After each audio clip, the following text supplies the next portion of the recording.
சங்கர் கொதித்து போயிருந்தான். அம்மா, அந்த பெண் மிகவும் அறிவில்லாதவள்.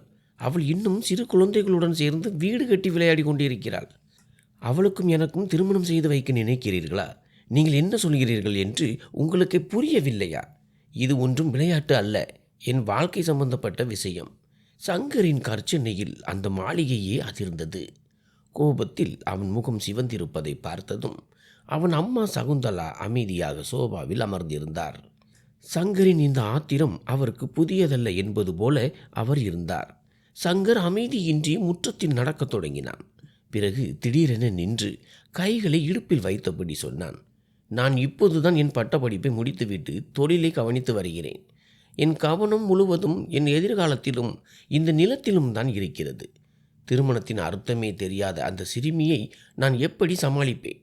அவள் என்னை விட 10 வயது இளையவள் அம்மா. எங்களுக்கிடையே எந்த மன ஒற்றுமையும் இருக்காது. கடவுளுக்காக என் பேச்சை புரிந்து கொள்ள முயலுங்கள். சகுந்தலா சங்கரை மெதுவாக நிமிர்ந்து பார்த்து மிகுந்த தீவிரத்துடன் சொன்னார், சங்கர், இது என் ஒருத்தியுடைய முடிவு மட்டும் அல்ல என்பது உனக்கு நன்றாக தெரியும். இது உன் பெரிய தாத்தா மற்றும் அப்பாவின் முடிவு. உன் அப்பாவின் நண்பர் வாசுதேவன் மறைவுக்கு பிறகு சூழ்நிலைகள் எப்படி மாறியுள்ளன என்று உனக்கு தெரியும். வாசுதேவன் தனது சொத்துக்கள் மற்றும் நிலங்கள் அனைத்தையும் தனது ஒரே மகள் சோபாவின் பெயரில் எழுதி வைத்துள்ளார். இப்போது சோபாவுக்கு வேறொருவருடன் திருமணம் நடந்தால் அவர்களின் பல நூற்றாண்டு கால மாளிகையும் நிலமும் கைவிட்டு போய்விடும்.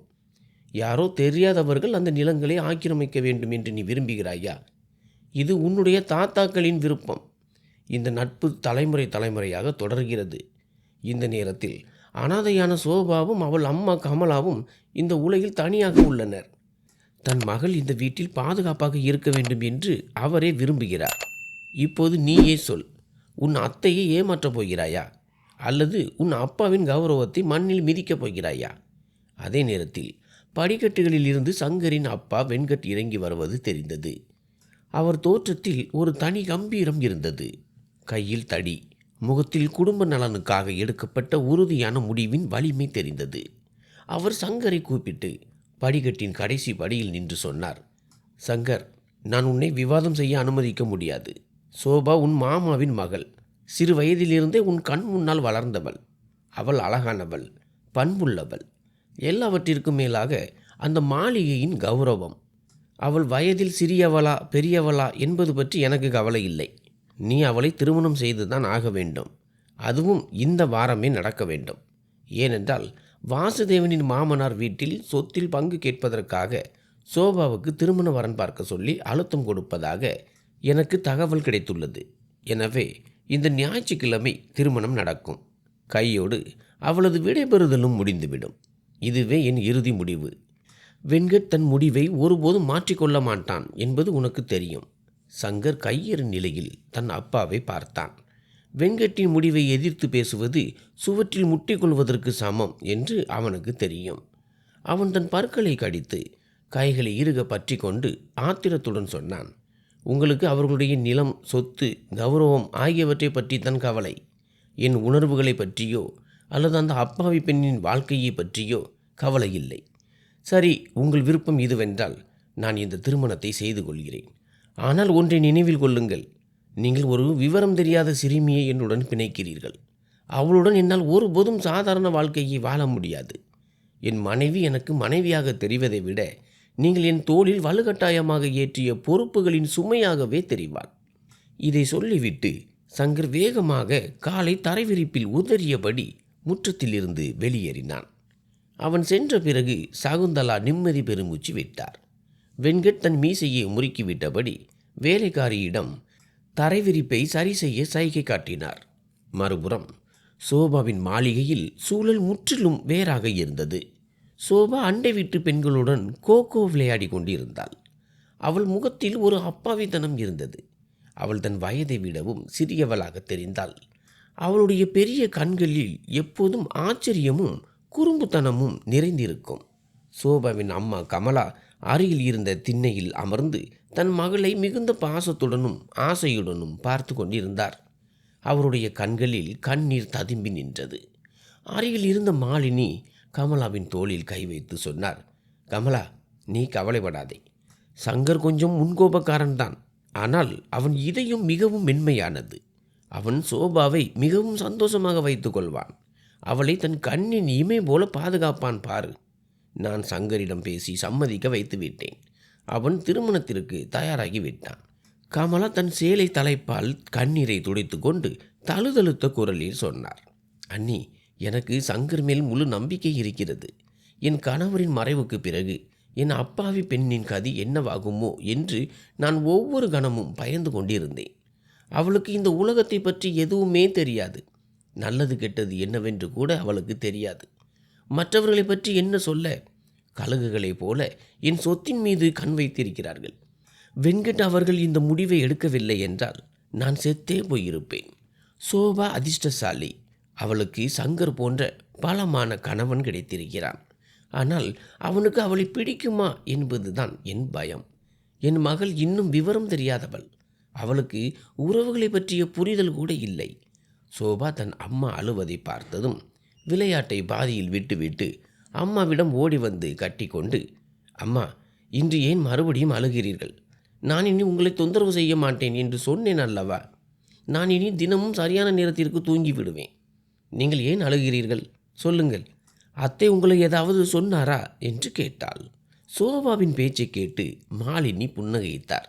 அவள் தலையை அன்போடு கோதிவிட்டு, இல்லை என் கண்ணே, உன் அம்மா மகிழ்ச்சியில் அழுகிறார். உனக்கு திருமணம் நிச்சயமாகிவிட்டது, அதுவும் சங்கருடன். நீ இப்போது மணப்பெண் ஆகப் போகிறாய். நிறைய நகைகள் போட்டுக்கொள்வாய் என்றார். சோபாவின் கண்கள் திடீரென மின்னின. அவள் உற்சாகத்துடன், நிஜமாகவா அத்தை? அன்று நாம் சந்தையில் பார்த்த அந்த சிவப்பு நிற லகங்கா எனக்கு கிடைக்குமா? நான் நிறைய கண்ணாடி வளையல்கள் போட்டுக்கொள்ளலாமா? எனக்கும் மெகந்தி வைப்பார்களா? அடடா, இது ரொம்ப ஜாலியாக இருக்குமே. என் தோழிகளிடம் எனக்கு திருமணமாக போகிறது என்று சொல்லப் போகிறேன் என்றாள். சங்கரின் சகோதரி கவிதா அவளை கேலி செய்ய தொடங்கினாள். சிரித்து கொண்டே, சோபா அண்ணி, கல்யாணம் என்றால் என்னவென்று உங்களுக்கு தெரியுமா? சங்கர் அண்ணனுக்கு ரொம்ப கோபம் வரும். அவர் சொல்வதையெல்லாம் நீங்கள் கேட்க வேண்டும். அவர்தான் உங்கள் பதி பரமேஸ்வர். அவர் கோபத்திடம் கொஞ்சம் ஜாக்கிரதையாக இருங்கள். சின்ன விஷயத்திற்கு கூட திட்டுவார் என்றாள். சோபா தன் தோள்களை குலுக்கினாள். அலட்சியமாக சொன்னால், எனக்கு என்ன பயம்? சங்கர் எப்போதும் எனக்கு சாக்லேட் வாங்கி தருவாரே. அவர் நகரத்தில் இருந்தோ சந்தையில் இருந்தோ வரும்போதெல்லாம் எனக்கு எதுவும் வாங்கி தராமல் செல்ல மாட்டார். நான் அழகாக தயாராகி கதைகளில் வரும் இளவரசி போல இருப்பேன். சோபாவின் இந்த வெள்ளந்தித்தனத்தை பார்த்த மாலினியின் மனம் பாரமானது. திருமணத்தின் அர்த்தமே தெரியாத ஒரு சிறுமியை பெண் பார்த்து அழைத்து செல்வதை பற்றி அவர் யோசித்தார். ஆனால் வாசுதேவனின் மாளிகை மற்றும் சொத்தின் பாதுகாப்புக்காகவே இதையெல்லாம் நடக்கிறது என்பது அவருக்கு தெரியும். திருமண சடங்குகள் தொடங்கின. மாளிகை கலைநயத்துடனும் விளக்குகளாலும் அலங்கரிக்கப்பட்டிருந்தது. மேலதாளங்களுடன் பாடல்கள் பாடப்பட்டன. சோபா மஞ்சள் நிற வேலைப்பாடுகள் கொண்ட உடையில் அமர்ந்திருந்தாள். கைகளில் மெகந்தி வைத்து கொண்டு தன் தோழிகளுடன் சிரித்து பேசிக்கொண்டிருந்தாள். தன் வாழ்க்கை எப்படி மாறப்போகிறது என்பது பற்றி அவளுக்கு சிறு துளி கூட தெரியவில்லை. சங்கர் எங்கோ ஒரு மரத்தில் சாய்ந்து கொண்டு இதை பார்த்து கொண்டிருந்தான். அவன் கண்களில் ஒருவித கடுமை தெரிந்தது. அவன் நண்பர்களுடன் பேசி கொண்டிருந்தாலும் வலுக்கட்டாயமாக ஒரு புன்னகையை வரவழைத்து கொண்டான். ஆனால் அவன் பார்வை அடிக்கடி ஒரு மென்மையான பொம்மை போல தெரிந்த சோபாவின் மீது நிலைத்தது. தன்னை பார்த்ததும் வெட்கப்படுவதற்கோ அல்லது தலை குனிவதற்கோ பதிலாக கையசைத்து காட்டும் அந்த விவரமறியாத சிறுமியுடன் எப்படி இரவை கழிக்கப் போகிறோம் என்று அவன் யோசித்தான். சங்கர் கோபத்துடன் முகத்தை திருப்பிக் கொண்டு சிகரெட்டை பற்ற வைத்துவிட்டு இருட்டில் மறைந்தான். திருமண நேரம் வந்தது. மணமேடை அலங்கரிக்கப்பட்டிருந்தது. பெரியவர்கள் அனைவரும் அங்கே கூடியிருந்தனர். சங்கர் மிகவும் அழகான உடையில் இருந்தான். ஆனால் அவன் நெற்றியில் கோபத்தின் சுருக்கங்கள் இருந்தன. புரோகிதர் மந்திரங்களை ஓதி சடங்குகளை தொடங்கினார். யாகம் வளர்க்கப்பட்டது. மெதுவாக ஒவ்வொரு சடங்காக நிறைவேற்றப்பட்டது. சங்கர் மண்டபத்தில் மிகவும் ஆத்திரத்துடன் காணப்பட்டான்.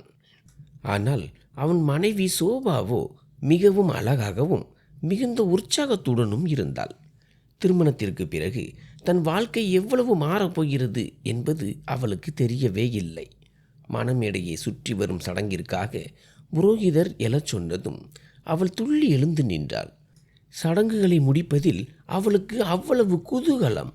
நான் என் விளையாட்டு பொம்மைகளுக்கு எப்போதும் கல்யாணம் செய்து வைப்பேன். இன்று எனக்கே நடக்கிறது. எனக்கு ரொம்ப ஜாலியாக இருக்கிறது என்றாள். அவள் அம்மா அவளை முறைத்து பார்த்து மெதுவாக அதட்டினார். வாயை மூடிக்கொண்டு சடங்குகளை செய். சோபா வேக வேகமாக சுற்றி வந்தாள். அந்த சடங்குகள் அவளுடைய மற்றும் சங்கரின் உலகத்தையே மாற்றிவிட்டன என்பதை அவள் உணரவில்லை. பெண் விடைபெறும் நேரம் மிகவும் உணர்ச்சிகரமாக இருந்தது. இதுவரை இதை ஒரு விளையாட்டாக நினைத்து கொண்டிருந்த சோபா இப்போது அனைவரின் ஆசீர்வாதத்துடன் அனுப்பப்பட்ட போது கலங்கினாள். கமலா அவளை கட்டி அணைத்து அழத் தொடங்கியதும் சோபா பயந்து போனாள். அம்மா, என்னை எங்கே அனுப்புகிறீர்கள்? எனக்கு போக விருப்பமில்லை. எனக்கு பயமாக இருக்கிறது. நான் உங்களுடனேயே இருப்பேன். எனக்கு கல்யாணம் வேண்டாம் என்று அடம்பிடிக்க தொடங்கினாள். சகுந்தலா முன்னால் வந்து அவளை தேற்றினார். மகளே, நீ இந்த மாளிகையில் தானே இருக்கப் போகிறாய். வித்தியாசம் என்னவென்றால், இந்த வீட்டிற்கு எதிரே இருக்கும் வீட்டில் மேல்தள அறையில் நீ சங்கருடன் இருப்பாய். அழாதே, உன் விலை உயர்ந்த மேக்கப் கலைந்துவிடும் என்றார். அந்த தூரம் ஒரு வீட்டிலிருந்து எதிர் வீட்டிற்கு செல்வது போலதான் இருந்தது. ஆனால் அந்த முடிவு சோபாவின் இளமையையும் குழந்தை பருவத்தையும் தீர்மானிக்கும் முடிவாக அமைந்தது. சங்கரின் அறை சிவப்பு ரோஜாக்களால் ஒரு மணமகளை போல அலங்கரிக்கப்பட்டிருந்தது. நறுமணம் காற்றில் வீசியது. சோபா அழைத்து வரப்பட்டு மெத்தையில் அமர வைக்கப்பட்டாள். அவள் இதயம் படபடவென துடித்தது. இப்போது அவளுக்கு தோழிகள் சொன்ன விஷயங்கள் நினைவுக்கு வந்தன. கணவன் பேச்சை கேட்க வேண்டும். அவர்கள் கல்யாணத்திற்கு பின் கண்டிப்பானவர்களாக மாறிவிடுவார்கள். அவள் கட்டிலின் மூலையில் ஒடுங்கி அமர்ந்திருந்தாள். திடீரென்று சங்கர் கதவை திறக்கும் சத்தம் கேட்டது. அவனது கனமான காலடி சத்தம் அந்த அறையின் சூழலையே மாற்றியது. சோபா தன் குளிர்ந்த கைகளை இறுக்கமாக பற்றி கொண்டாள். சங்கர் உள்ளே நுழைந்து கதவை பூட்டிவிட்டு அவளை நோக்கி வந்தான். அவன் களைப்பாக தெரிந்தான். ஆனால் அவன் பார்வை நேராக மெத்தையில் பயந்து போய் அமர்ந்திருந்த சோபாவின் மேல் இருந்தது. அவன் மெத்தையின் ஓரத்தில் வந்து அமர்ந்தான். அவன் அமர்ந்ததும் சோபாவின் மூச்சு திணறியது. சங்கர் சில நொடிகள் அவளை பார்த்துவிட்டு மெதுவாக கையை நீட்டி அவளது முகத்தை பார்த்தான். சோபா பயந்து போய் நிமிர்ந்து பார்த்தபோது எதிரே சங்கர் ஒரு தீவிரமான முகத்துடன் இருந்தான். சங்கரின் பார்வை சோபாவின் முகத்தில் நிலைத்தது. மணப்பெண் கோலத்தில் அவள் பேரழகாக தெரிந்தாள். அவளது பெரிய நீல நிற கண்கள் அப்பாவிதனத்தின் அடையாளமாக இருந்தன. கோபத்தால் நிறைந்திருந்த சங்கரின் இதயம் ஒரு கணம் உருகியது. பிறகு தன்னை நிதானப்படுத்தி கொண்டு மென்மையாக சொன்னான். சோபா, நீ ஏன் என்னை பார்த்து பயப்படுகிறாய்? நான் உன்னை சாப்பிட்டு விட மாட்டேன். கொஞ்சம் நிதானமாக உட்கார். சோபா எந்த பதிலும் சொல்லவில்லை. தன் பார்வையை மட்டும் தாழ்த்தி கொண்டாள். அவள் உதடுகள் நடுங்கின. நெற்றியில் வியர்வை துளிகள் அரும்பியிருந்தன. சங்கர் அவளுடைய கையை பிடிக்க முயன்றான். சோபா மின்னல் வேகத்தில் தன் கையை பின்னுக்கு இழுத்து கொண்டாள். ஏதோ சங்கர் தன்னை அடித்தது போல பயத்தில் கட்டிலின் ஓரத்திற்கு சென்று ஒண்டி கொண்டாள். சங்கரின் நெற்றியில் கோபத்தின் சுருக்கங்கள் விழுந்தன. அவன் தன் கோபத்தை கட்டுப்படுத்தி கொண்டு கண்டிப்புடன் சொன்னான். சோபா, நான் உன் கணவன். இது உன்னுடைய அறை. நீ இப்படி என்னிடமிருந்து ஓடினால் நாம் முதலிரவில் எப்படி பேசுவது? என்னை பார். சோபா இல்லை என்பது போல தலையசைத்தாள். மிகுந்த சிரமத்துடன் அழுது கொண்டே சொன்னாள். எனக்கு அம்மாவிடம் போக வேண்டும். எனக்கு இங்கே பயமாக இருக்கிறது. தயவு செய்து என்னை விட்டு விடுங்கள். நான் உங்களுக்கு சத்தியம் செய்கிறேன். நாளை காலை உங்கள் அறைக்கு வந்து விடுகிறேன். சங்கரின் பொறுமை எல்லை தாண்டியது. ஒருபுறம் அவன் முழு வாலிபனாக இருந்தான். சோபா திருமண வயதை அடைந்திருந்தாலும் அவனை விட வயதில் மிகவும் சிறியவள். சோபா அவனை ஒருபோதும் அந்த பார்வையில் பார்த்ததில்லை. எப்போதும் மரியாதையுடனும் மதிப்புடனும் தான் பார்த்திருக்கிறாள். சங்கர் அவளது மாளிகைக்கு நேர் எதிரே தான் வசித்து வந்தான்.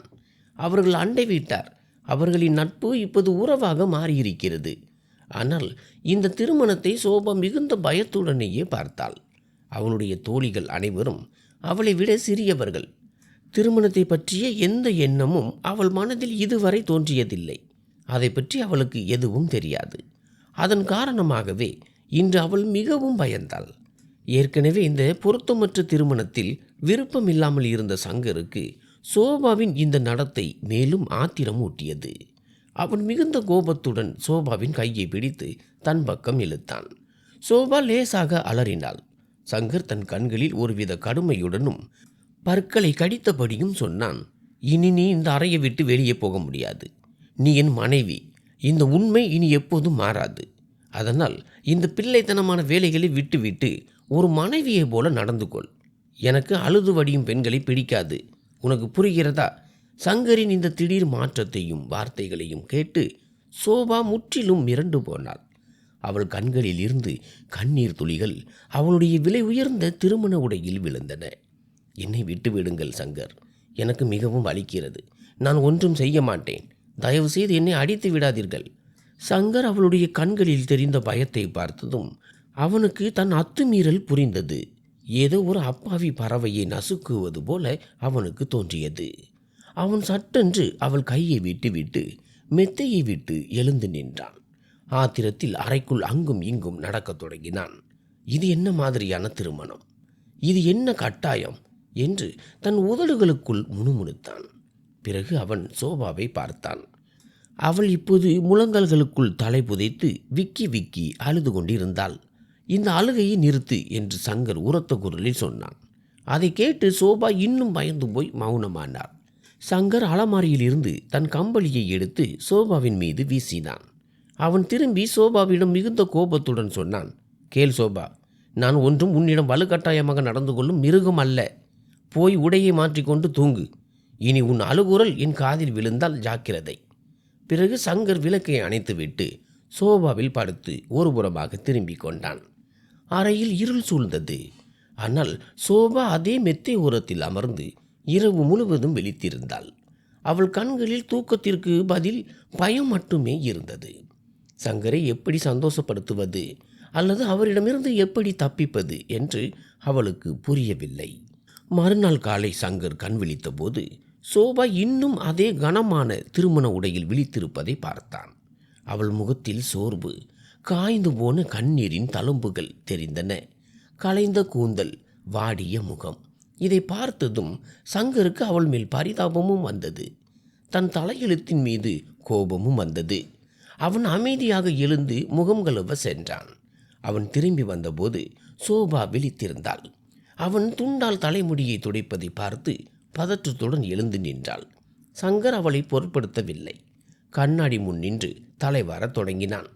சோபா தைரியத்தை வரவழைத்து கொண்டு மேஜையில் இருந்த தண்ணீர் ஜாடியை எடுத்தாள். ஒரு கிளாஸில் தண்ணீரை நிரப்பினாள். தான் வேலை செய்யக்கூடியவள் என்பதை காட்ட அவள் விரும்பினாள். நடுங்கும் கால்களுடன் சங்கரிடம் சென்று தாழ்ந்த குரலில் சொன்னாள். சங்கர், தண்ணீர் குடியுங்கள். சங்கர் திரும்பி பார்த்தபோது சோபாவின் கைகள் அந்த அளவிற்கு நடுங்கின. கிளாஸை பிடிக்கும்போது அவளது பிடி தானாகவே தளர்ந்தது. தண்ணீர் முழுவதும் சங்கரின் வெள்ளை நிற சட்டையின் மேல் கொட்டியது. சட்டை அவன் மார்போடு ஒட்டி கொண்டது. அவன் கோபத்துடன் சோபாவின் கையில் இருந்த கிளாஸை பிடுங்கி தரையில் வீசினான். கண்ணாடி கிளாஸ் சுக்கு நூறாக உடைந்தது. பார்த்து நடக்க மாட்டாயா நீ? என்ன குருடா? அல்லது உன் கைகள் வேலை செய்யவில்லையா? சங்கரின் கர்ச்சினை குரலில் சோபா நடுங்கி போனாள். காலை நேரத்திலேயே என் மனநிலையை கெடுத்து விட்டாய். இப்போது நின்று என் முகத்தையே பார்க்கிறாய். போய் எனக்கு வேறொரு சட்டை எடுத்து வா. சங்கரின் அதட்டலில் சோபா நிலை குலைந்து போனாள். அவள் வேகமாக அலமாரியை நோக்கி ஓடினாள். ஆனால் பதற்றத்திலும் கண்ணீர் மறைந்த பார்வையிலும் எந்த சட்டையை எடுப்பது என்று அவளுக்கு புரியவில்லை. அவளது தடுமாற்றத்தை கண்ட சங்கர் வேகமாக முன்னே வந்து அவளது கையை பிடித்து ஒரு புறமாக தள்ளினான். விலகு இங்கிருந்து. உன்னால் ஒரு வேலையை கூட ஒழுங்காக செய்ய முடியாது. நானே எடுத்துக்கொள்கிறேன். நீ போய் உன் கோலத்தை சரி செய். சிற்றுண்டி சாப்பிட ஆட்கள் வருவார்கள். அங்கே எந்த நாடகமும் நடக்கக்கூடாது என்று நான் விரும்புகிறேன். சங்கர் சட்டென்று ஒரு சட்டையை எடுத்துக்கொண்டு குளியலறைக்குள் நுழைந்தான். கதவு பலமாக சாத்தப்பட்டதில் சுவர்களே அதிர்ந்தன. சோபா அங்கேயே தரை விரிப்பில் அமர்ந்து முகத்தை மறைத்து கொண்டு அழுதாள். இந்த தேர்வில் தான் ஒருபோதும் தேரப்போவதில்லை என்று அவளுக்கு தோன்றியது. இதுதான் அவர்கள் திருமண வாழ்க்கையின் முதல் காலை பொழுது. வரவேற்பு நிகழ்ச்சி மாளிகையின் தோட்டத்திலேயே ஏற்பாடு செய்யப்பட்டிருந்தது. அங்கே ஒளி வெள்ளம் பாய்ந்து கொண்டிருந்தது. விருந்தினர்களின் நடமாட்டம் அதிகமாக இருந்தது. ஆனால் சங்கரின் பார்வை மீண்டும் மீண்டும் மேடையில் அமர்ந்திருந்த சோபாவின் பக்கமே சென்றது. மெல்லிய பிங்க் நிற சில்பான் புடவையில் அவள் சந்திரன் போல ஜொலித்தாள். வயது குறைவாக இருந்தாலும் மேக்கப்பும் நகைகளும் அவளை ஓரளவுக்கு சரி செய்து காட்டியிருந்தது. அவளுக்கு இருபுறமும் சங்கரின் உறவினர்களும் நண்பர்களும் அமர்ந்திருந்தனர்.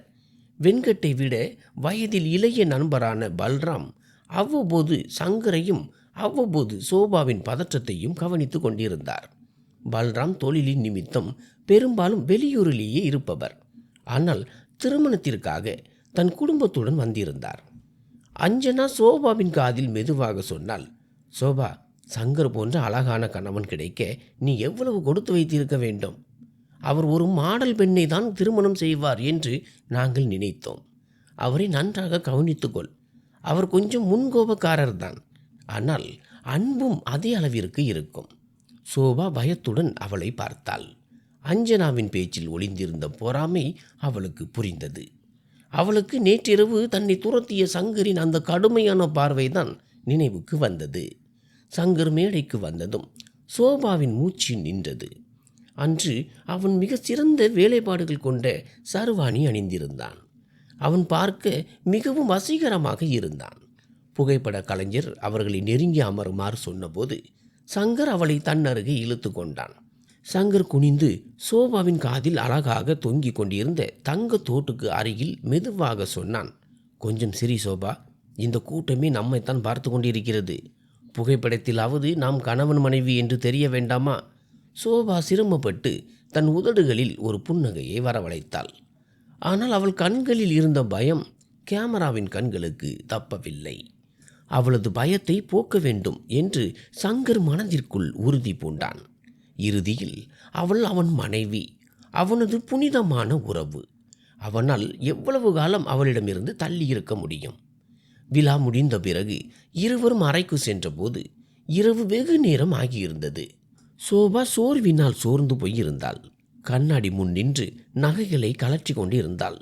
சங்கர் கணவனின் அன்பு என்ன என்பதை அவளுக்கு தெரியப்படுத்த விரும்பினான். இந்த உறவின் இனிமையை அவளுக்கு அறிமுகப்படுத்த நினைத்தான். சங்கர் மெதுவாக சொன்னான், என்னிடம் பயப்படுவதை விட்டுவிடு சோபா. நான் உன்னை நேசிக்க விரும்புகிறேன், உன்னை உணர விரும்புகிறேன் என்று சோபாவின் அருகில் நெருங்கிய போது அவள் பயத்துடன் தன் இரு கைகளையும் சங்கரின் மார்பில் வைத்து அவனை பின்னுக்கு தள்ளினாள். வேண்டாம் சங்கர், எனக்கு தூக்கம் வருகிறது. தயவு செய்து என்னை தூங்க விடுங்கள். சோபாவின் குரலில் அழுகை முட்டியது. சங்கருக்கு இந்த யதார்த்தம் ஒரு அடியை போல இருந்தது. அவனது காதல், ஆசை அனைத்தும் சோபாவின் அந்த ஒரு சொல்லால் சிதைந்து போனது. முக்கியமாக அவள் பயந்து பின்வாங்கியது. அவன் கடுமையுடன் சோபாவின் கையை விட்டுவிட்டு சில அடிகள் பின்னால் நகர்ந்தான். அவன் கண்களில் மீண்டும் அதே எரிச்சல் குடிகொண்டது. அவன் ஆழமாக மூச்சை இழுத்துவிட்டு தன்னை தயார்படுத்தி கொண்டு பற்களை கடித்தபடி சொன்னான், சரி சோபா, நீ தூங்கு. இதை சொல்லிவிட்டு சங்கர் பால்கனிக்கு சிகரெட்டு குடிக்க சென்றான். சோபா அவசரமாக மெத்தைக்குள் புகுந்து போர்வையை போர்த்தி கொண்டாள். தன் கணவனின் உணர்வுகளை தான் எவ்வளவு காயப்படுத்தி இருக்கிறோம் என்பது அவளுக்கு தெரியவில்லை. அடுத்த சில நாட்கள் இதே போராட்டத்தில் தான் கழிந்தன. சங்கர் காலையில் அலுவலகம் செல்வதும் இரவு தாமதமாக வருவதுமாக இருந்தான். எப்படியாவது சோபாவுடன் நேரம் செலவழித்து இருவருக்கும் இடையான இந்த இடைவெளியை உடைக்க அவன் முயன்றான். ஒரு மாலை வேளையில் அவன் சீக்கிரமாகவே வந்துவிட்டான். சோபா தன் அறையில் அமர்ந்து பள்ளி பாட புத்தகங்களை அங்கும் இங்கும் புரட்டி கொண்டிருந்தாள். திருமணத்தினால் அவளது படிப்பு பாதியிலேயே நின்றிருந்தது. சங்கர் உள்ளே வந்தபோது அவன் கையில் ஒரு ஷாப்பிங் பை இருந்தது. அவன் அந்த பையை சோபாவிடம் நீட்டினான். சோபா கேள்விக்குறியுடன் அவனை பார்த்தாள். இது உனக்காக கொண்டு வந்தேன், திறந்து பார் என்று சங்கர் மிகுந்த அன்போடும் மென்மையோடும் சொன்னான். சோபா அந்த பையை திறந்தபோது அதில் ஒரு அழகான இதழ் மற்றும் ஒரு இனிப்பு பெட்டி இருந்தது. அந்த இதழில் நிறைய படங்களும் நகைச்சுவைகளும் இருந்தன. சோபாவின் கண்களில் குழந்தைத்தனமான மகிழ்ச்சி மின்னியது. அவள் அந்த இனிப்பு பெட்டியையும் அந்த பெரிய புத்தகத்தையும் கையில் எடுத்துக்கொண்டு சங்கருக்கு நன்றி சொன்னாள். பயத்தினால் அவள் கைகள் மீண்டும் நடுங்கின. சங்கர் அவளை புரிய வைக்க முயன்றான். அவளது அந்த சிறிய மகிழ்ச்சியை கண்டு அவன் புன்னகைத்தான். இப்போதுதான் இருவருக்கும் இடையான இடைவெளி குறைய தொடங்கியிருப்பதாக அவன் உணர்ந்தான். அவன் அவள் அருகில் மெத்தையில் அமர்ந்து சொன்னான், சோபா, அலுவலக வேலையினால் எனக்கு தலை மிகவும் வலிக்கிறது. என் தலையில் கொஞ்சம் எண்ணெய் தேய்த்து விடுகிறாயா? உன் கைகளில் ஒரு மந்திரம் இருப்பதாக உன் அம்மா சொன்னார். சோபா தயங்கினாள். ஆனால் அவன் கொடுத்த பரிசிற்காக சரி என்று தலையசைத்தாள். சங்கர் பால்கனியில் நாற்காலியில் சாய்ந்து அமர்ந்தான். சோபா நடுங்கும் கைகளுடன் எண்ணெய் தேய்க்க தொடங்கினாள். ஆரம்பத்தில் அவள் கைகள் நடுங்கின. ஆனால் சங்கர் கண்களை மூடிக்கொண்டதும் அவளுக்கு கொஞ்சம் தைரியம் வந்தது. சங்கர் கண்களை திறந்து அவளை பார்த்தான். அவன் கண்களில் அன்பு ததும்பி நின்றது. சோபா, நீ ஏன் என்னிடம் நெருங்கி வருவதில்லை? நான் உன் கணவன் என்று சொல்லிக்கொண்டே அவள் கையை பிடித்தான். ஆனால் சோபாவின் பயம் குறையவில்லை. அவள் துடித்தபடி எழுந்து, என் விரல்கள் வலிக்கின்றன, என்னால் இனி அழுத்த முடியாது என்று சொல்லிவிட்டு குளியலறைக்குள் ஓடினாள். சங்கர் அங்கேயே தரை விரிப்பில் அமர்ந்து விட்டான். சோபாவின் இந்த போக்கு அவனுக்கு அதிக கோபத்தை ஏற்படுத்தியது. தன்னை ஒரு கணவனாக கூட ஏற்க தயாராக இல்லாத ஒரு விவரம் தெரியாத பெண்ணின் நக்கல்களை அவன் சகித்து கொண்டிருந்தான். வாரங்கள் கடந்தன. இந்த போர் இன்னும் தொடர்ந்து கொண்டிருந்தது. சங்கரின் பொறுமை இழந்தது. வீட்டில் உள்ள அனைவருக்கும் மணமக்களுக்கு இடையே எதுவும் சரியாக நடக்கவில்லை என்பதை கவனித்தனர். சகுந்தலா சோபாவிடம் கணவனை நன்றாக கவனித்துக்கொள் என்று அறிவுறுத்தினார். ஆனால் தான் வேறு என்ன செய்ய வேண்டும் என்று சோபாவுக்கு புரியவில்லை. அவள் அவனுக்கு சரியான நேரத்தில் உணவு கொண்டு வருகிறாள், உடைகளை எடுத்து வைக்கிறாள். ஆனால் சங்கர் எப்போதெல்லாம் அவளிடம் நெருங்க முயல்கிறானோ அப்போதெல்லாம் அவள் பயந்து விடுகிறாள். ஒரு நாள் காலை சங்கர் ஒரு முக்கியமான கூட்டத்திற்கு செல்ல வேண்டியிருந்தது. அவன் குளியலறையில் இருந்தபடி குரல் கொடுத்தான். சோபா, என் சட்டையை சீக்கிரம் இஸ்திரி செய்து கொடு. சோபா அவசரமாக இஸ்திரி பெட்டியை போட்டாள். ஆனால் அவள் கவனம் ஜன்னலுக்கு வெளியே பறக்கும் பறவைகளின் மேல் இருந்தது. ஒருவேளை அவள் பதற்றத்தில் இருந்திருக்கலாம். இஸ்திரி பெட்டி சட்டையின் மேல் அதிக நேரம் இருந்ததால் சட்டையின் காலர் கருகி போனது. கருகிய வாடை வந்ததும் சங்கர் வெளியே வந்தான். எதிரே இருந்த காட்சியை கண்டதும் அவனது கோபம் உச்சிக்கு சென்றது. என்ன செய்தாய் நீ என்று கத்தியபடி அவன் சட்டையை பிடுங்கினான். என் மிக விலை உயர்ந்த எனக்கு பிடித்தமான சட்டையை கருக்கி விட்டாயே. உன் கவனம் எங்கே இருக்கிறது? இதெல்லாம் கூட தெரியாத அளவிற்கு நீ ஒன்றும் சிறு குழந்தை இல்லையே. நீ என் மனைவியா அல்லது நான் சுமந்து கொண்டிருக்கும் சுமையா? நீ எனக்கு நிம்மதி தருவதற்கு பதில் என் இரத்த அழுத்தத்தை உயர்த்தி கொண்டிருக்கிறாய். சங்கரின் வார்த்தைகள் மிகுந்த கோபத்துடன் வெளிப்பட்டதை கண்டு சோபாவின் கண்களில் இருந்து கண்ணீர் சிந்தியது. நான் வேண்டுமென்று செய்யவில்லை என்று அவள் திக்கினாள். உன் சமாதானம் எதையும் நான் கேட்க விரும்பவில்லை என்று கத்திய சங்கர் கருகிய சட்டையை தரையில் வீசினான். அலமாரியில் இருந்து வேறொரு சட்டையை எடுத்து ஆத்திரத்துடன் அணிந்து கொண்டு கதவை பலமாக சாத்திவிட்டு சென்றான். சோபா அந்த கருகிய சட்டையை மார்போடு அணைத்து கொண்டு அழுது கொண்டிருந்தாள். தான் ஒரு தோல்வியுற்ற மனைவி என்பதை அவள் மீண்டும் உணர்ந்தாள். ஆனால் தன் கணவனை எப்படி சமாதானப்படுத்துவது என்று அவளுக்கு தெரியவில்லை. அந்த சம்பவத்திற்கு பிறகு 2-3 நாட்களாக சங்கர் அவளிடம் பேசவே இல்லை. அவன் இரவு தாமதமாக வந்து அப்படியே தூங்கிவிடுவான். பிறகு ஒரு நாள் இரவு பெருமழை பெய்து கொண்டிருந்தது. மேகங்கள் பலமாக கர்ச்சித்தன. மாளிகையின் மின்சாரம் துண்டிக்கப்பட்டிருந்தது. மெழுகுதிரியின் மெல்லிய ஒளி மட்டும் பரவியிருந்தது. வானிலை ஒருவித மாற்றத்துடன் காதல் ததும்பும் சூழலாக இருந்தது. சங்கர் இன்று சீக்கிரமாகவே வீட்டிற்கு வந்திருந்தான். மழையினால் அவன் மனநிலை சற்று நன்றாக இருந்தது. அவன் உள்ளத்தில் சோபா மீதான மென்மை மீண்டும் துளிர்த்தது. தன் கோபத்தை மறந்துவிட அவன் விரும்பினான். அவன் அறைக்குள் நுழைந்தபோது சோபா ஜன்னல் ஓரத்தில் நின்று மலையை பார்த்து கொண்டிருப்பதை கவனித்தான். சங்கர் கதவை பூட்டிவிட்டு மெதுவாக நடந்து வந்தான். சோபாவுக்கு பின்னால் வந்து நின்றான். மலையின் இரைச்சலில் அவனது காலடி சத்தம் சோபாவுக்கு கேட்கவில்லை. சங்கர் ஒரு நொடியும் தாமதிக்காமல் அவளை பின்னால் இருந்து கட்டிப்பிடித்தான். ஜன்னலுக்கு வெளியே பார்த்து கொண்டிருந்த சோபா திடீரென நடந்த இந்த தாக்குதலால் நிலைகுலைந்து போனாள். இருட்டில் மலையின் சத்தம், சங்கரின் இந்த திடீர் அன்பு அவளை இன்னும் அதிகமாக பயமுறுத்தியது. அவள் மூளை அப்படியே மரத்து போனது. அவளுக்கு எதுவுமே புரியவில்லை. அன்பு செலுத்துவது தன் கணவன்தான் என்பதை அவள் உணரவில்லை. அவள் தன் முழு பலத்தையும் திரட்டி அவனிடமிருந்து விடுபட முயன்றாள். அந்த பதற்றத்தில் திரும்பும்போது அவளது கை உயர்ந்து சங்கரின் கன்னத்தில் ஒரு பலமான அறையை விட்டது. அறையில் மழையின் சத்தம் அப்படியே அடங்கி போனது போன்ற உணர்வு ஏற்பட்டது. காலம் அங்கே உறைந்து போனது. சங்கரின் முகம் ஒரு புறமாக திரும்பியது. முதலில் அவன் கண்களில் ஆச்சரியம் தெரிந்தது. அவனால் அதை நம்பவே முடியவில்லை. பிறகு மெதுவாக அந்த ஆச்சரியத்தின் இடத்தை கோபம் ஆக்கிரமித்தது. இந்த செய்கையினால் சோபா தன் கையை பார்த்தபடி அப்படியே திகைத்து நின்றாள். அவள் உடல் நடுங்கிக் கொண்டிருந்தது. தான் எவ்வளவு பெரிய தவறு செய்துவிட்டோம் என்பதை அவள் உடனே உணர்ந்தாள். அவள் பயத்துடன் சங்கரை பார்த்தாள். அவன் கண்கள் இப்போது தகிக்கும் நெருப்பு கதிர்களைப் போல இருந்தன. சங்கர் மெதுவாக தன் முகத்தை சோபாவின் பக்கம் திருப்பினான். அவனது தாடைகள் இறுகின, நெற்றி நரம்புகள் புடைத்தன. அவன் சட்டென்று சோபாவை நோக்கி முன்னேறினான். சோபா பயத்தில் பின்வாங்கி சுவரோடு ஒட்டி கொண்டாள். சங்கர் தன் இரு கைகளையும் சுவரில் ஊன்றி சோபாவின் முகத்திற்கு மிக அருகில் வந்து ஆபத்தான அளவிற்கு தாழ்ந்த குரலில் சொன்னான், என் மேலேயே கை வைக்க துணிந்து விட்டாயா? உன் கணவன் மேல் என் அன்பு, என் பொறுமை என எல்லாவற்றையும் நீ இன்று முடித்து விட்டாய். சோபா விக்கி கொண்டே தலையசைத்தாள். சங்கர், எனக்கு தெரியவில்லை, நான் பயந்து விட்டேன். கடவுள் சாட்சியாக நான் வேண்டுமென்று இதை செய்யவில்லை. ஆனால் சங்கர் எதையும் கேட்கும் நிலையில் இல்லை. அவன் சோபாவின் மணிக்கட்டை எவ்வளவு பலமாக பிடித்தான் என்றால் அவளது அலறல் சத்தம் வெளியே கேட்டது. உன்னை போன்ற அறிவில்லாத மரியாதையற்ற பெண்ணிடம் எனக்கு நிம்மதி கிடைக்கவே முடியாது. உனக்கு நேரம் ஒதுக்கி உன் நக்கல்களை சகித்து கொண்டிருந்த நான் ஒரு முட்டாள்.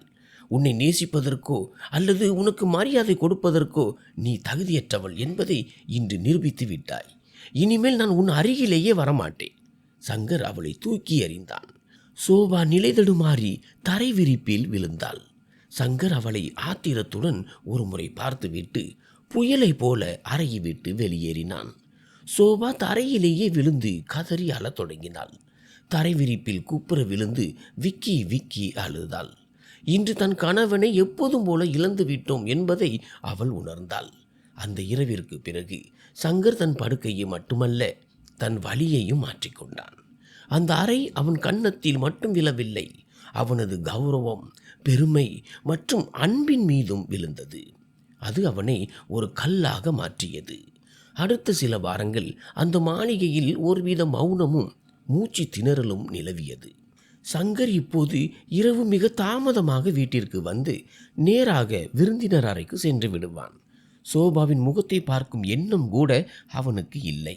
ஆரம்பத்தில் தன் அறியாமையினால் மகிழ்ச்சியாக இருந்த சோபா இப்போது சங்கரின் பாரா முகத்தினால் உள்ளுக்குள் குமைய தொடங்கினாள்.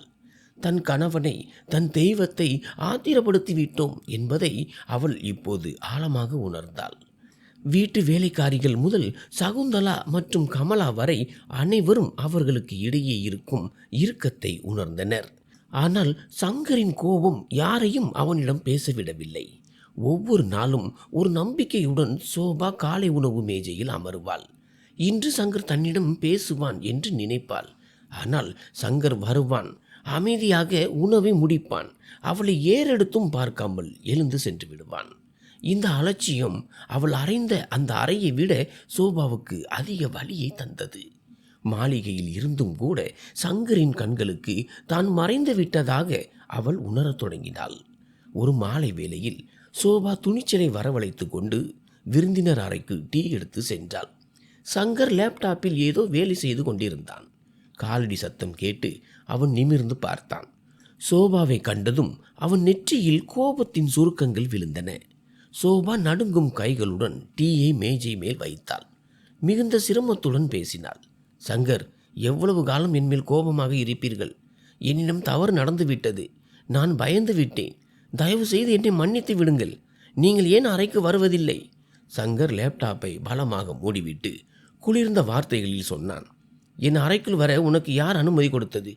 உன் முகத்தை பார்க்கவே எனக்கு பிடிக்காது என்று சொன்னேன் அல்லவா? இங்கிருந்து வெளியே போ. சோபாவின் கண்களில் கண்ணீர் ததும்பியது. அவள் முன்னே வந்து சங்கரின் கையை பிடித்தபடி கெஞ்சி அழுதாள். கடவுளுக்காக இப்படி செய்யாதீர்கள். எல்லோரும் பேசுகிறார்கள். நான் உங்களை மிகவும் தேடுகிறேன். சங்கர் சட்டென்று தன் கையை விடுவித்து கொண்டு எழுந்து நின்றான். அவனது உருவம் சோபாவை விட மிகவும் உயரமாக இருந்தது. அவன் இப்போது மிகுந்த ஆத்திரத்தில் தெரிந்தான். தேடுகிறாயா?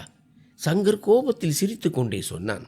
உன்னை போன்ற சிறுமிக்கு ஒருவரை தேடுவது என்றால் என்னவென்று தெரியுமா? நான் தொட்டாலே உனக்கு அருவருப்பாக இருக்கிறது, பயமாக இருக்கிறது இல்லையா?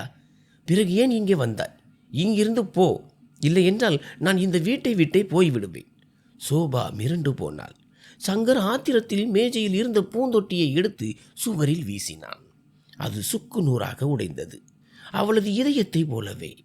அன்று மதிய நேரத்தில் சோபா படிக்கட்டுகளில் இறங்கி வந்து கொண்டிருந்தாள். அவள் கண்களில் கண்ணீர் இருந்தது, கவனம் சிதறியிருந்தது. திடீரென்று அவள் கால் வலிக்கு படிக்கட்டுகளில் இருந்து கீழே விழுந்தாள். துரதிர்ஷ்டவசமாக அங்கே துப்புரவு பணியின் போது உடைந்த கண்ணாடி கிளாஸ் துண்டு ஒன்று கிடந்தது. அதன் பெரிய துண்டு சோபாவின் உள்ளங்காலில் ஆழமாக பதிந்தது. சோபாவின் வாயில் இருந்து ஒரு நீண்ட அலறல் சத்தம் வந்தது. ஐயோ அம்மா, செத்தேன்! அவளது அலறல் அந்த ஹால் முழுவதும் எதிரொலித்தது. அதே நேரத்தில் வீட்டிற்குள் நுழைந்து முற்றத்தை கடந்து கொண்டிருந்த சங்கர் அந்த சத்தத்தை கேட்டு அங்கேயே நின்றான். அவன் திரும்பி பார்த்தபோது சோபா படிக்கட்டுக்கு அருகில் துடித்து கொண்டிருப்பதையும் அவளது காலில் இருந்து ரத்தம் பீறிட்டு வருவதையும் கண்டான். சங்கரின் கோபம் எல்லாம் ஒரு நொடியில் காற்றில் கரைந்தது. அவன் பைத்தியம் பிடித்தவன் போல ஓடி வந்தான். சோபா! சங்கர் அவளை தன் கைகளால் தாங்கி தூக்கினான். வலியினால் அவள் முகம் வெளுத்து போயிருந்தது. சங்கர் ஒரு நொடி கூட தாமதிக்காமல் அவளை தன் பலமான கைகளில் ஏந்தி வேகமாக மேலே இருந்த தன் படுக்கை அறைக்கு ஓடினான். மெத்தையில் அவளை கிடத்திவிட்டு முதலுதவி பெட்டியிலிருந்து மருந்துகளை எடுத்தான். சோபா வலியால் துடித்து கொண்டிருந்தாள். சங்கர், எனக்கு மிகவும் அளிக்கிறது. சங்கர் அவளது காலை தன் முழங்கால் மேல் வைத்து கொண்டான்.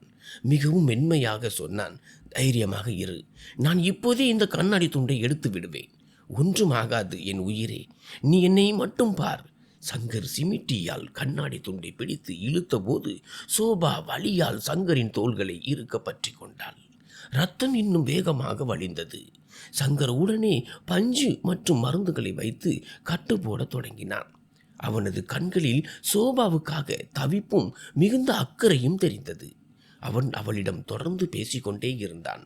அவ்வளவுதான், முடிந்துவிட்டது பார், நீ மிகவும் தைரியமான பெண். சிறிது நேரத்திற்கு பிறகு சங்கர் கட்டு போட்டு முடித்து நிமிர்ந்த போது சோபா அவனையே இமைக்காமல் பார்த்து கொண்டிருப்பதை கவனித்தான். அவள் கண்களில் இருந்து இன்னும் கண்ணீர் வடிந்து கொண்டிருந்தது. அவளுக்கு வலிக்கிறது என்று நினைத்த சங்கர் மென்மையாக அவள் கண்ணீரை துடைத்துவிட்டு, இன்னும் வலிக்கிறதா? நான் மருத்துவரை அழைக்கட்டுமா என்று கேட்டான். சோபா வேண்டாம் என்பது போல தலையசைத்தாள். அவள் திடீரென துணிச்சலை வரவழைத்து கொண்டு சங்கரின் கைகளை தன் இரு கைகளாலும் பற்றி கொண்டாள். இல்லை சங்கர், என்னை மன்னித்து விடுங்கள், என்னை விட்டு போகாதீர்கள். நீங்கள் இல்லாமல் நான் இறந்து விடுவேன்.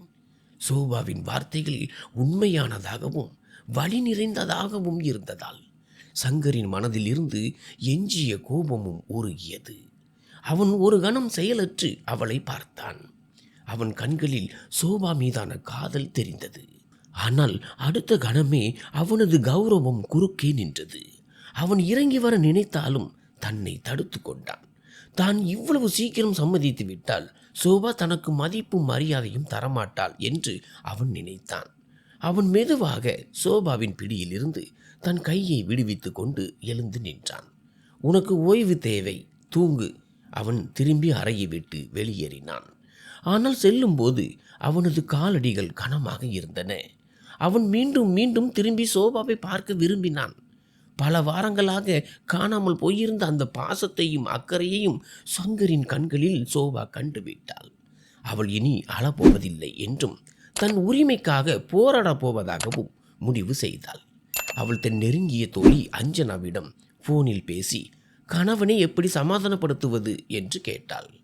ஆண்கள் வெறும் கண்ணீரால் மட்டும் உருக மாட்டார்கள், அவர்களுக்கு உன்னுடைய அன்பையும் நெருக்கத்தையும் உணர செய்ய வேண்டும் என்று அவள் தோழி புரிய வைத்தாள். சோபா அன்று மாலை ஒரு முடிவெடுத்து துணிச்சலான அடியை எடுத்து வைத்தாள். அவள் அலமாரியில் இருந்து தன் சீதனமாக கொடுக்கப்பட்ட, அதுவரை ஒரு முறை கூட தொடாத அந்த அடர் நிற சிப்பான் புடவையை அவள் எடுத்தாள். அந்த புடவையை உடுத்துவது கடினமாக இருந்தாலும் ஒரு அழகுகலை நிபுணரின் உதவியுடன் அதை உடுத்தினாள். அவள் இன்று ஒரு சிறுமியாக தெரியவில்லை, மாறாக தன் கணவனை சமாதானப்படுத்தவும் கௌரவம் நினைக்கும் ஒரு முழுமையான மனைவியாக தெரிந்தாள். அவள் தன் அறையின் விளக்குகளை மங்க செய்தாள். அறை முழுவதும் நறுமண மெழுகுவர்த்திகளை ஏற்றினாள். மெத்தையில் ரோஜா இதழ்களை தூவினாள். சங்கர் கதவை திறந்து உள்ளே வந்தபோது அறையின் கோலத்தை பார்த்து அப்படியே மலைத்து போய் நின்றான். மங்கலான ஒளி, ரோஜாவின் நறுமணம், எதிரே நிற்கும் சோபா. சங்கரின் கால்கள் அங்கேயே உறைந்து நின்றன. சோபா அவனை பார்த்தாள். துடிக்கும் இதயத்துடன் மெல்ல நடந்து அவன் அருகில் வந்தாள். இது அதே பெண்தானா என்று அவனால் நம்பவே முடியவில்லை. அவள் அவன் முன்னே வந்து நின்றாள்.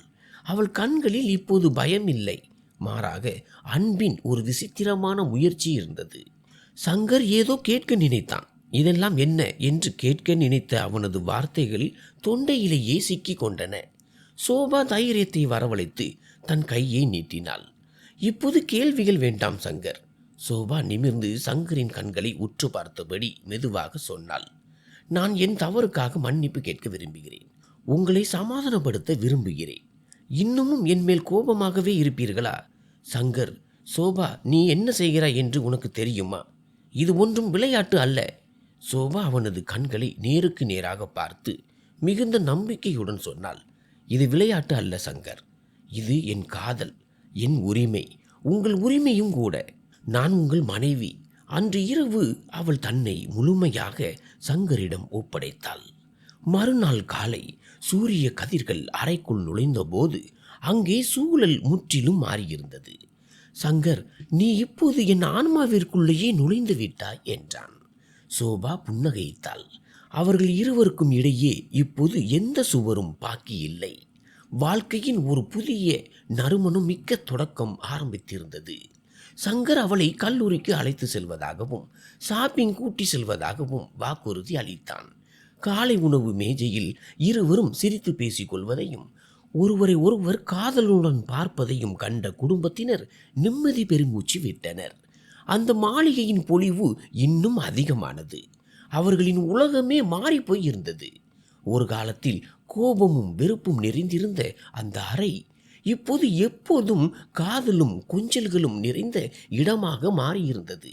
அடுத்தடுத்த காலைகளும் இரவுகளும் அவர்களுக்கு ஒரு கனவு போல தெரிந்தன. காலம் வேகமாக நகர்ந்தது. 3 மாதங்கள் கண் இமைக்கும் நேரத்தில் கடந்தன. அந்த 3 மாதங்களில் சோபா இனி பயந்த சிறுமியாக தெரியவில்லை. சங்கரின் அன்பு அவளை இன்னும் அழகாக்கி இருந்தது. ஒரு நாள் சோபா சங்கருக்காக மதிய உணவு எடுத்துக்கொண்டு அவனது அலுவலகத்திற்கு சென்றாள். திரும்பும்போது காரில் அமர்ந்திருந்தாள். திடீரென்று அவளுக்கு தலை சுற்றியது. கண்கள் இருண்டன. கார் ஓட்டி கொண்டிருந்த சங்கர் உடனே காரை சாலையோரம் நிறுத்தினான். சோபா, என்ன ஆச்சு? நீ நலமாக இருக்கிறாய் அல்லவா என்று பதற்றத்துடன் அவள் முகத்தை தட்டினான். சோபா மிகுந்த சிரமத்துடன் கண்களை திறந்தாள். சங்கர், எனக்கு ஏதோ விசித்திரமாக இருக்கிறது. குமட்டலாக வருகிறது. சங்கர் அவளை உடனே மருத்துவமனைக்கு அழைத்து சென்றான். மருத்துவரின் அறைக்கு வெளியே அவன் அமைதியின்றி அங்கும் இங்கும் நடந்தான். சிறிது நேரத்திற்கு பிறகு ஒரு பெண் மருத்துவர் புன்னகையுடன் வெளியே வந்தார். வாழ்த்துக்கள் மிஸ்டர் சங்கர், நீங்கள் அப்பாவாக போகிறீர்கள் என்றார். சங்கருக்கு அந்த செய்தியை கேட்டதும் கால் தரையில் படாதது போன்ற ஒரு மகிழ்ச்சி ஏற்பட்டது. அவனால் பேசக்கூட முடியவில்லை. ஆனால் மருத்துவரின் அடுத்த வார்த்தைகள் அவனது மகிழ்ச்சியில் இடியை போல விழுந்தன. ஆனால் ஒரு பிரச்சனை இருக்கிறது. சோபாவின் வயது மிகவும் குறைவு. அவளால் இப்போது இந்த பிரசவத்தை தாங்கும் அளவிற்கு உடல் வலிமை இல்லை. இது ஒரு ஹை ரிஸ்க் பிரசவம். நாம் மிகவும் கவனமாக இருக்க வேண்டும். சிறிது கவனக்குறைவு கூட தாய் மற்றும் குழந்தை இருவரின் உயிருக்கும் ஆபத்தாக முடியலாம். சங்கரின் முகம் வெளுத்து போனது.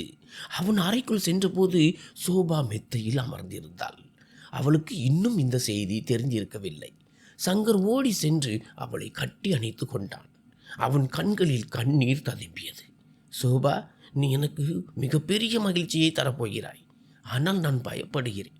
சோபா ஆச்சரியத்துடன் கேட்டாள். என்ன ஆச்சு சங்கர்? நான் நலமாகத்தானே இருக்கிறேன். சங்கர் விஷயத்தை சொன்னதும் சோபாவின் மகிழ்ச்சிக்கு எல்லையே இல்லை. தான் இன்னும் ஒரு விவரம் தெரியாத சிறுமி என்பதையே அவள் மறந்துவிட்டாள். சங்கரின் குழந்தைக்கு தாயாக போகிறோம் என்ற உணர்வு மட்டுமே அவளிடம் இருந்தது. அன்று முதல் சங்கர் சோபாவின் நிழலாகவே மாறிப்போனான்.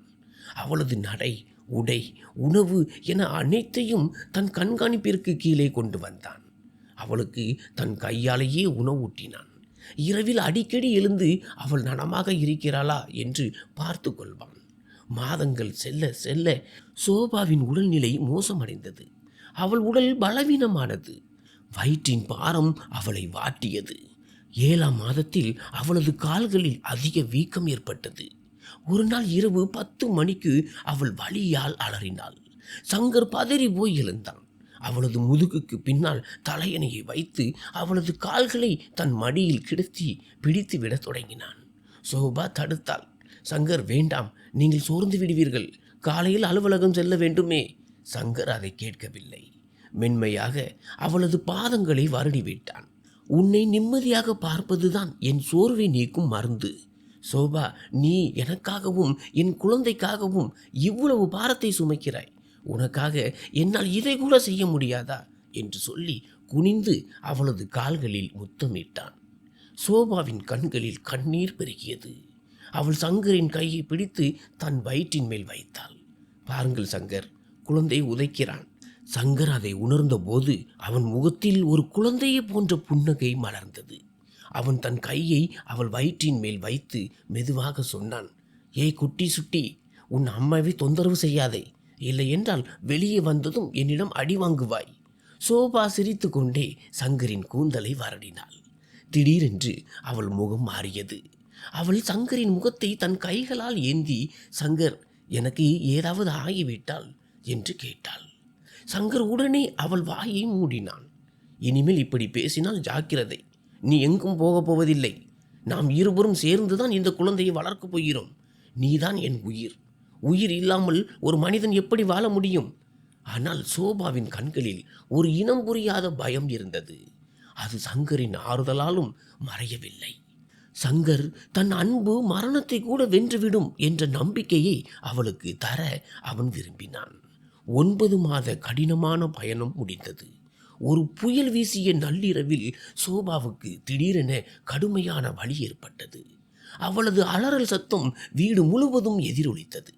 சங்கர் அவளை தூக்கி கொண்டு காரை நோக்கி ஓடினான். மருத்துவமனைக்கு செல்லும் வழியில் சோபா சங்கரின் கையை எவ்வளவு பலமாக பிடித்திருந்தாள் என்றால் அவளது நகங்கள் அவனது கழுத்தில் பதிந்து விட்டன. சங்கர் கடவுளிடம் வேண்டிக் கொண்டே இருந்தான், என் சோபாவை காப்பாற்றி விடு இறைவா, நான் உன்னிடம் மண்டியிடுகிறேன். மருத்துவமனைக்கு சென்றதும் மருத்துவர்கள் அவளை உடனே அறுவை சிகிச்சை அறைக்கு அழைத்து சென்றனர்.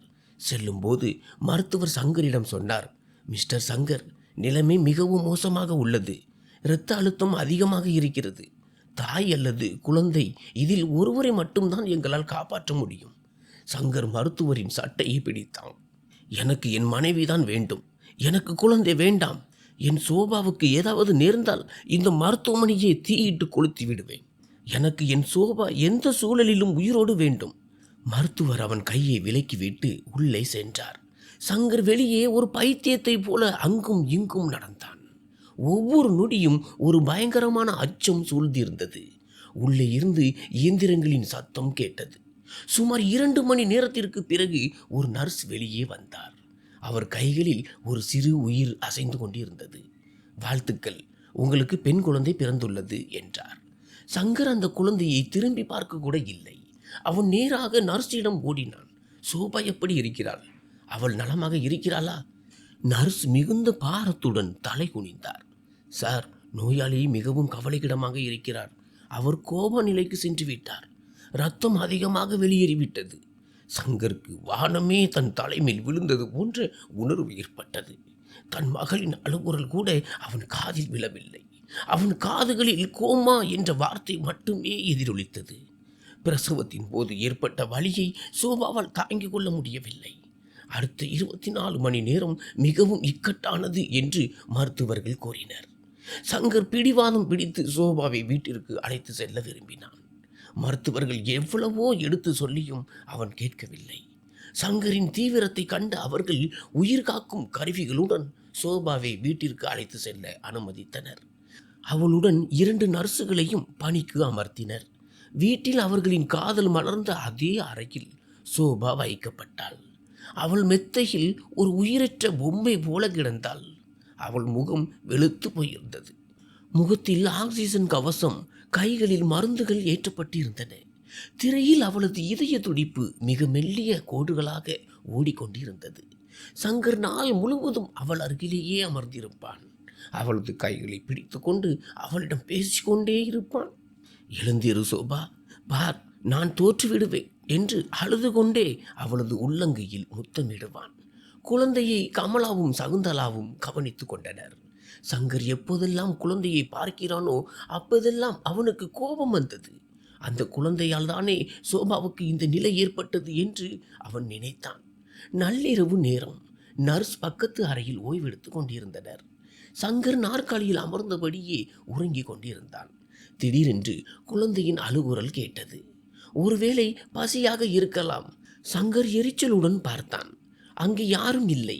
அவன் எழுந்து சமையலறைக்கு சென்று பால் தயார் செய்தான். அவன் மூளை மரத்து போய்விட்டது. கைகள் நடுங்கின. அவன் பாலுடன் அறைக்குள் திரும்பி வந்தபோது அங்கே ஒரு விசித்திரமான நிசப்தத்தை உணர்ந்தான். இயந்திரங்களின் பீப் சத்தம் நின்றிருந்தது. சங்கர் திடுக்கிட்டு திரையை பார்த்தான். திரையில் எல்லா கோடுகளும் நேர்கோடாக மாறியிருந்தன. சங்கரின் கையில் இருந்த பாட்டில் கீழே விழுந்து நொறுங்கியது. தரையில் சிதறிய பால் வெள்ளை நிற இரத்தத்தை போல தரைவிரைப்பில் பரவியது. காலம் அப்படியே உறைந்து நின்றது. சங்கரின் இதயமே நின்றுவிடும் போல் இருந்தது. இல்லை, இல்லை, இது நடக்கக்கூடாது என்று ஒரு விலங்கை போல அவன் கதறினான். அவன் சோபாவிடம் ஓடி சென்று அவளது தோள்களை பிடித்து பலமாக உலுக்கினான். சோபா, கண்ணை திற, என்னை விட்டு நீ போக முடியாது, எழுந்திரு என்று சொல்கிறேன் என்று கர்ச்சித்து அழுது கொண்டே அவள் மேல் தலை சாய்த்தான். அவன் அவளை உலுக்கிய வேகத்தில் அறையின் சுவர்களே அதிர்ந்தன. சோபாவின் முகத்தை தன் கைகளால் ஏந்தி ஒரு பைத்தியத்தை போல அவளை முத்தமிடத் தொடங்கினான். மூச்சு விடு சோபா, என் மூச்சை எடுத்துக்கொள், திரும்பி வந்து விடு. ஆனால் சோபா எந்த அசைவும் இன்றி அமைதியாக கிடந்தாள். சங்கர் விரக்தியில் தரையில் விழுந்து கதறி அழுதான். இறைவா, என் காதலின் சாட்சியாக அவளை திருப்பி அனுப்பிவிடு. அவள் இல்லாமல் நான் முழுமையற்றவன். என் உயிரை எடுத்துக்கொள், ஆனால் அவளுக்கு வாழ்வு கொடு என்று வேண்டி நின்றான். அவன் எழுந்து மீண்டும் இறைவனை பிரார்த்தித்த போது அவன் பார்வை சோபாவின் பக்கம் சென்றது. அப்போது மேஜைக்கு அருகில் இருந்த மானிட்டரின் ஒயர் விலகி இருப்பதை கவனித்தான். அவன் அவளை உலுக்கிய வேகத்திலோ அல்லது குழந்தையின் அழுகை சத்தத்திலோ அந்த ஒயர் கலண்டிருக்கலாம் என்று அவனுக்கு தோன்றியது. அவன் மனதில் ஒரு நம்பிக்கை பிறந்தது. நடுங்கும் கைகளால் அந்த ஒயரை மீண்டும் இணைத்தான். ஒரு நொடி திரை இருண்டது. பிறகு மீண்டும் இதய துடிப்பின் கோடுகள் நகரத் தொடங்கின. பீப் சத்தம் மெல்ல திரும்பியது. சங்கரின் மூச்சு சீரானது. சோபா இன்னும் மயக்கத்தில் தான் இருந்தாள். சங்கர் அழுது கொண்டே அவளது கைகளை தன் முகத்தோடு சேர்த்து கொண்டான். ஒருவேளை அது சங்கரின் காதலுக்கு கிடைத்த பலனோ அல்லது கடவுளின் அற்புதமோ. சோபாவின் விரல்களில் அசைவு தெரிந்தது. அவளது இமைகள் மெல்ல அசைந்து கண்கள் திறந்தன. அவள் கண்கள் யாரையோ தேடின. எதிரே சங்கரின் கண்ணீர் மல்கிய முகத்தை கண்டதும் அவளது இதழ்களில் ஒரு மெல்லிய புன்னகை ஆரம்பியது. அவள் மிக மெதுவான குரலில் சங்கர் என்று அழைத்தாள். சங்கரால் அதை நம்பவே முடியவில்லை. அவன் அவளது மார்பில் தலை சாய்த்து விக்கி விக்கி அழுதான். நான் இங்கேயே இருக்கிறேன் சோபா, நீ திரும்பி வந்து விட்டாய், என்னை நீ சாகடித்து விட்டாய் என்றான். சோபா பலவீனமாக இருந்தாலும் தன் கையை உயர்த்தி அவன் கூந்தலை வருடினாள். உங்களை விட்டுவிட்டு என்னால் எப்படி போக முடியும்? உங்கள் அன்புதான் என்னை இழுத்து வந்தது என்றாள். அந்த தருணம் அவ்வளவு உணர்ச்சிகரமாக இருந்தது. சங்கர் அவளது நெற்றியிலும் கண்களிலும் மீண்டும் மீண்டும் முத்தமிட்டான். அடுத்த சில நாட்களில் அவளது உடல்நிலை வேகமாக தேறியது. சோபா இப்போது சக்கர நாற்காலியில் அமரும் அளவிற்கு தேறிவிட்டாள்.